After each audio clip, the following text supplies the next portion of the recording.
hear us as we begin. We gather this afternoon in the presence of God and one another to witness and to bless the marriage of our two dear friends, Margaret Atkins Goger and Michael Cranston. Hear now these reflections on the nature and aspect of ministry.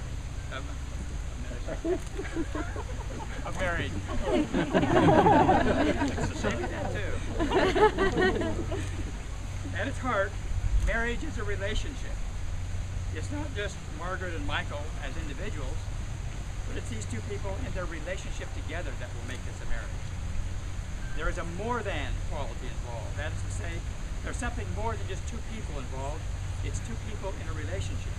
And that implies sharing of life together. And yet, even though these two people come from separate lives to form one new union, it's not as if each person is engulfed in the other, because a good marriage expects those who unite together to retain their individuality. And that's paradoxical.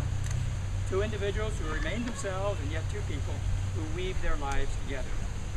That's something of the mystery of marriage. There's also a freedom in the union together. Each separate life is respected and enhanced in a healthy marriage. And one's own life is enriched by living in relationship to the other. Each person is free to become the most complete person that he or she can become. And likely that fulfillment comes because one is in relationship to another who is supporting, and loving, and encouraging. And there's a sense of commitment to each other. And there is yet still an expectation of each one to grow and change. Each person is free to seek his or her own personal identity in the marriage, even though life is shared with another. And good marriages work because there is an element of respect present. Each partner finds those qualities in the other to respect. And to the extent that each one honestly tries to give the other something to respect, and the extent to which each one tries conscientiously to find those qualities, there is a satisfactory marriage in the making. There is no task easier in all of human relationships than that of fault finding. And some have turned fault finding into a fine art.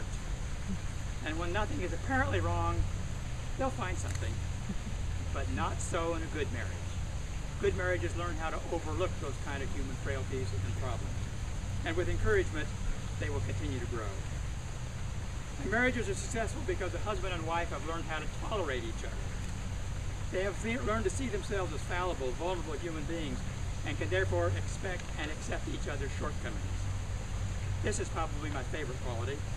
Indeed, all of us are probably blessed with certain qualities or traits which not everyone really understands. So we have to help them understand our weaknesses. Some of our gifts do require that others see us through the eyes of grace, or such gifts may be harder to appreciate than our others. The chances are good that this couple has already had the ability to learn how to tolerate each other.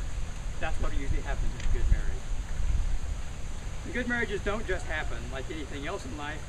Good marriages require hard work. Love alone is not enough to ensure that a marriage will last through the fires of human experience. It must be cultivated and shaped and nurtured over time.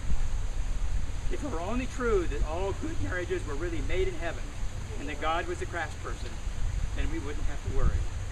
But the truth is, it's human beings who come together and get married, and it's human beings who have to work out those issues. Make no mistake about it. Marriage requires intentionality, effort, and hard work on everyone's part. Both partners in a marriage come from entirely separate lives and backgrounds and families of origin and come to unite together.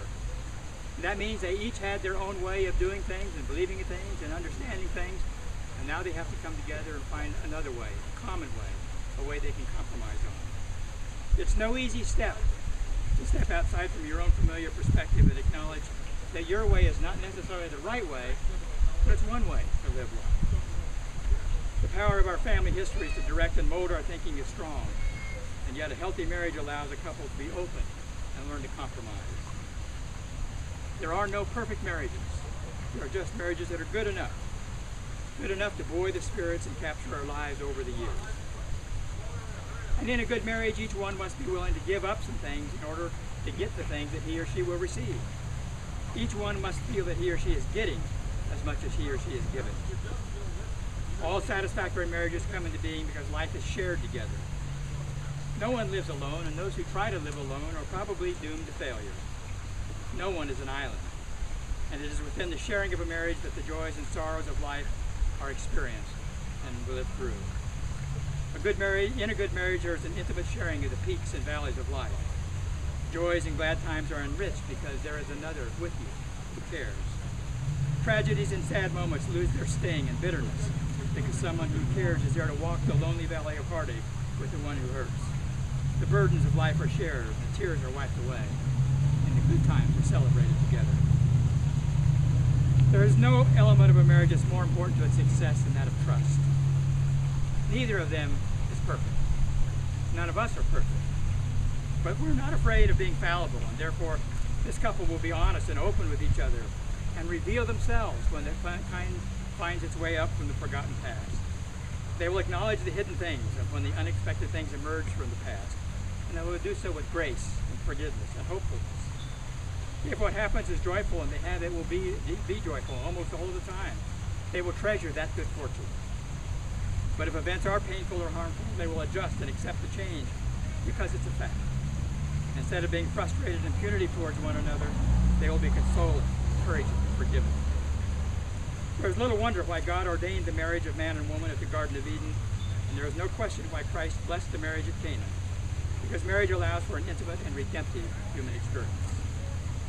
When a marriage is good, there is a trust, a crystal clear communication, a bond of commitment to each other's needs through all the good times and the bad.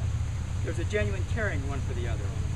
There is a sense of physical and emotional intimacy unsurpassed in human lives. We gather this afternoon to celebrate this life-giving relationship, the marriage of Margaret Atkins Droger and Michael Cranston. Now the couple has asked that a poem be read, and so there you are. Tom is going